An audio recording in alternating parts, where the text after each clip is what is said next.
নমস্কার, আমি স্বপন। ইভেন নিউজে আপনাদের সকলকে স্বাগত।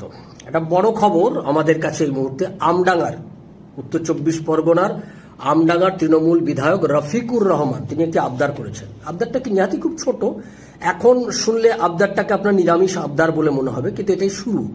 বললেন যে যখনই ওই নামাজ পড়বে সেই সময় দুর্গাপুজোর মণ্ডপে, কাছাকাছি যে দুর্গাপুজোগুলো মণ্ডপগুলো আছে সেই মণ্ডপের মাইক টাইকগুলো সব বন্ধ করে রাখতে হবে। এটা খুব নিরামিষ আবেদন, কিন্তু এই আবেদন দিয়ে স্টার্ট হলো। এটা প্রথমে এটা হবে, এরপরে গোটা পশ্চিমবাংলায় হবে। এরপরে বলা হবে যে এবারে দুর্গাপুজো মন্দিরে মসজিদের আশেপাশে দুর্গাপুজোগুলো করাটাই নাজায়েজ, এটা করা উচিত না। আমরা তো মূর্তি পূজায় বিশ্বাস করি না, এগুলো করা উচিত নয়।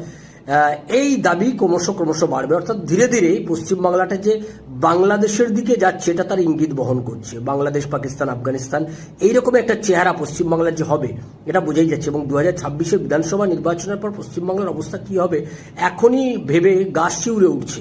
শুনুন আমডাঙ্গার বিধায়ক, তিনি খুব নিরামিষভাবেই তিনি আবেদন করেছেন। খুব নিরীহ আবেদন। আবেদনটা আপনার শুনলে মনে হবে খুব নিরীহ, কিন্তু এটাই হচ্ছে সূচনা পর্ব।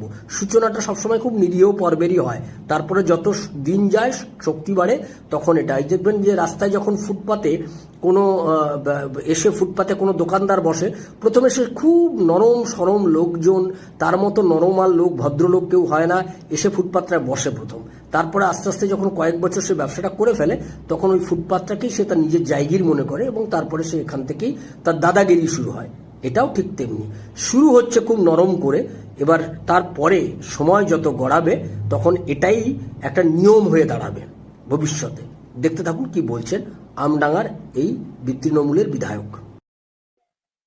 তারা মানে মসজিদের কাছাকাছি যাদের মণ্ডপ, তারা যেন 5টা ওয়ার্ডকে 10 মিনিটের বন্ধ রাখে। তারা মানে মসজিদের কাছাকাছি যাদের মণ্ডপ, তারা যেন 5টা ওয়ার্ডকে 10 মিনিটের বন্ধ রাখে। তারা মানে মসজিদের কাছাকাছি যাদের মণ্ডপ, তারা যেন